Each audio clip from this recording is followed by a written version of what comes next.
Hey folks, this is Lucid, and I'm going to give you a quick rundown of the latest patch, 5.61, for Dominions 5. Stay tuned. Pretty shortly, probably tomorrow, I don't know, sometime this week, we'll have a video where we cover some of the speculation about what's going to be in Dominion 6. So stay tuned for that. Okay, so this update 5.61, there's a few changes in it. I'm going to skim through some of them, but we'll focus on the ones that I think are kind of important. So one, and this is kind of the most important. I think I actually listed this in the bug report thread, but it's kind of been known for a long time to be a problem by a lot of people. And that's basically that score graphs were revealed whenever you lose in a game, right? So if you get eliminated, player X has been defeated. They got to see the score graphs, which in a single player game makes a ton of sense because you just lost. You want to see the score graphs. In a multiplayer game, it doesn't make a lot of sense because somebody gets killed and then it's like they cast Eyes of God and they can see all sorts of things and share that with the game lobby or with whoever they want to maybe get back at somebody who just ate them. So that's kind of not cool. Anyway, it's been patched out now. So now you only get to see score graphs when the last human player dies. And that will always happen at the end of the game, or it should. Because everybody dies except for one player. So the next one is kind of interesting.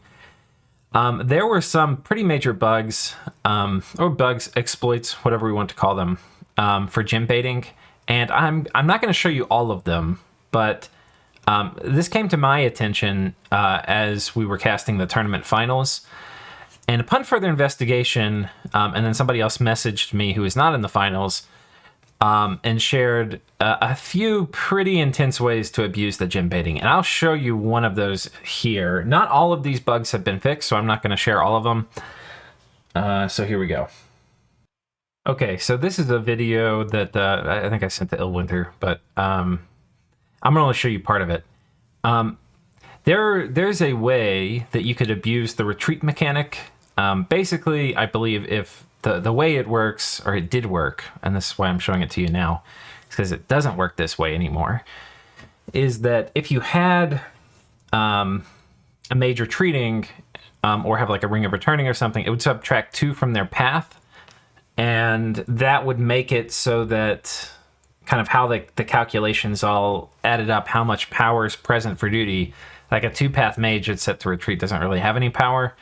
So you could end up putting like a ton of gems on a ton of mages, set them to retreat, and just have one mage stick behind to like keep a bunch of air elementals up. So I'll go ahead and let this play out. So yeah, they're given 3 gems because with 3 gems they can cast air elementals and storm. We have this person here with a storm staff and then some armor, and her job is to stay alive and to keep storm up. And they're going to go attack this Fomorian stack. And we'll get to it probably right now. Yeah, the Fomorian stack is basically... The debug senseis are hiding, but these guys are set up to cast Fog Warriors, which is really good against air elementals. So this would probably kill the air elementals, even though we're summoning a tremendous amount of them, just because Fog Warriors is really good against air elementals. But the issue is Fog Warriors isn't going to go off because we're going to dodge the gem use by... clever, if we want to call it, use of the retreat mechanic, and you'll get to see that here. So storm is up. We've got a literal army, and this is 20 banshees, and they're spell singers, so not really important for this, but it does make it where they get the spells off a little easier. I think I was rambling in this video too about how I actually think Tir na Nog is actually a really strong nation. They're like really good, I think. I think I've been sleeping on them pretty much all of Dominions 5. So here you can see they basically don't cast Fog Warriors. And then a literal army of air elementals come down and then ruin them. So what happened here was these air elementals didn't trigger gem usage. And we haven't really had a name for this before. I'm going to call it gem dodging. So yeah, basically there's a way, because there's like gem burning and then there's gem dodging. And so gem dodging is when you're getting something really important cast, and it doesn't trigger gym use, which has a bunch of things. So like one of the things a lot of people in the community have known about, people thought it got patched out at different times. But one of the things people have known about for a long time is that Foul Vapors, you can kind of sneak under the gym burn threshold. The problem with it is you couldn't really bring much support. Like if you brought pretty much anything else aside from a Foul Vapors caster, it would trigger gym use, and then, Serpent's Blessing would go off, and it wouldn't really work. So this trick was also you were able to basically use the retreat trick, and you would fatigue the caster Foul Vapors out, so that by the time they woke up, they would be surrounded by a lot of enemies. And then if you had them set up with the right amount of gear, which you could do because you had set them to retreat. If you had set them up with the right amount of stuff, they would potentially be able to survive indefinitely or a very long time while surrounded by enemy units, and then kill the whole army with Foul Vapors, despite the army having like a Serpent's Blessing caster. You can still in the game do Foul Vapors without trigger and dodge gym use, but you can't do it now anymore abusing the retreat thing. The retreat thing I think has been all patched out. So that's this fix. It's a kind of big deal for like really top level play, I think, in like competitive games, because people are kind of abusing that. There's other things you could do too, with like having the communion slave set to retreat, and they wouldn't count. That's been patched out now. So those things are fixed. There's a few other things which I put in this video here at the end, which have not been fixed, I don't think. So we're not gonna litter the community with those. I don't think that's a fun feature. I'm not gonna be using it in my games. So anyway. So that's that one. Gym bait prevention fixes. And I think that's pretty important, especially for like top level play. Next, break siege orders were canceled when changing miscellaneous items, and same thing with thrones. It's kind of annoying if you're doing like logistics. I definitely have known several players who have had like a really important battle and one key commander didn't come because they had like scripted the battle. They had everybody coming out to like break siege, and you swap an item out and all of a sudden they don't show up for battle and you lose because that one commander wasn't there. So it's a pretty good thing that this thing got fixed. I think this is actually, it's like 99% of the time it doesn't matter, but then 1% of the time it matters a ton. So really like that change. Supplies from magic sites didn't work properly. I'm not actually sure what this one is. Info about lance restrictions not shown on item stats. So now it tells you what you have to do if you want to wear a lance, which I think is just you have to be mounted or flying. Fix for independent mages with berserk ability. I'm not actually sure what this one is. This next one is actually the next important one. Age numbers from decay didn't slow aging abilities, or takes slow aging abilities into account. So there's kind of a new mechanic. Well, I don't know if it's new, but it's a new bless in Dominions 5, where you can get the unaging bless, you age more slowly. And people were thinking, hey, wouldn't that be nice, because you'll age more slowly when you get like decayed. And it turns out it didn't happen, or that the numbers didn't correspond to it. I actually reported this bug. It had been known and reported by other people, but I think I reported it again recently. And I'd done a bunch of testing on it before I reported it, so I could like say it works here, it doesn't work here.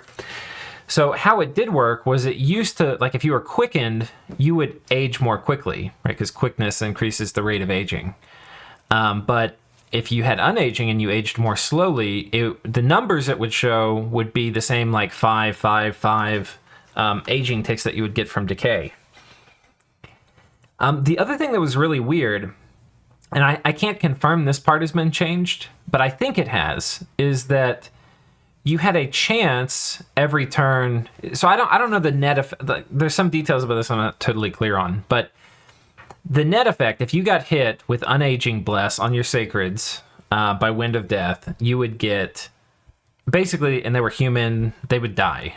That's what used to happen, right? You take unaging, you think you're going to be safe from Winds of Death, you get affected by it, you're going to die. That was what was happening in vanilla. The changes now is that basically you don't. And instead of showing like you age 5, 5, 5 every turn, it's actually going to show you the exact number that you age. which is going to be random. Sometimes it's 0, sometimes it's 1, sometimes it's 2 from every decay tick. And then you'll get to see red numbers pop up every time they take a hit point damage, which I think it's like a 10% chance, but it has to do with how old you are and things like that.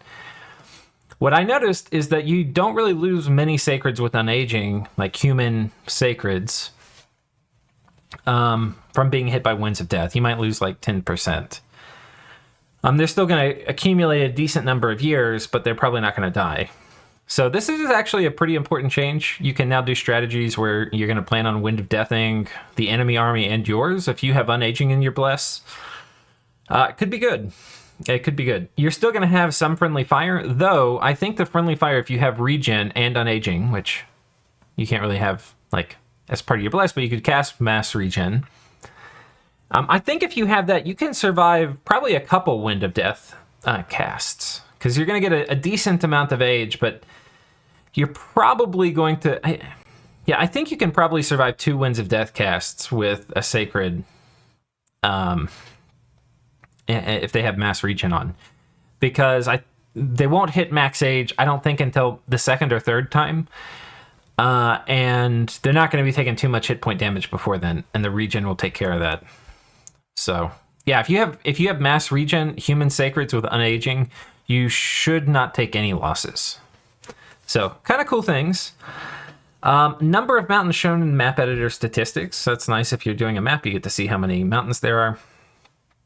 Not sure what this is about the kelp forest. A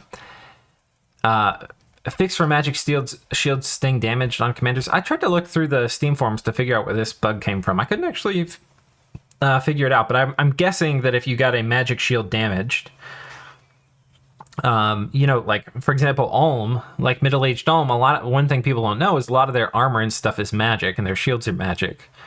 So I'm guessing it's the shields that commanders have in Ulm, like stuff like that. If they get damaged, it doesn't get fixed.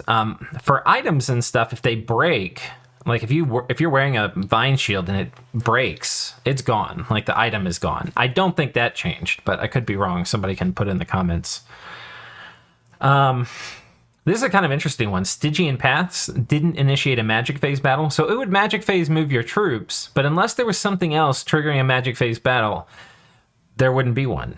The battle would only initiate in the normal phase, and what that would mean is that you could basically meet up troops with Stygian, like you could teleport with Stygian Paths, an army on top of a fort here, and at the same time move another army in the normal phase on top of that fort.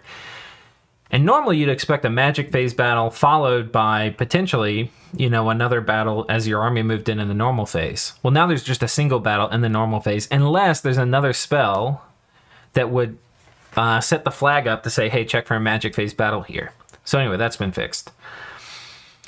Air Shield used to show, I believe, the sum of all Air Shield values rather than the max. And the max is what gets used for in-game calculations, so that's now what shows up in the UI. So if you had like Air Shield 80 and Air Shield 40, I think it would show either 100 or 120 in the UI, but the in-game calculations would just use the highest of the two, which would be 80. Not exactly sure what these ones are. I don't think these are going to be terribly consequential. And I think that's basically it. So some kind of cool things. Big one, in my opinion, it really is the gem bait fix, because that's going to affect the tournament casting. So, and those things are going to be going up soon. We're going to have the tournament game going up in the next week. So stay tuned for that.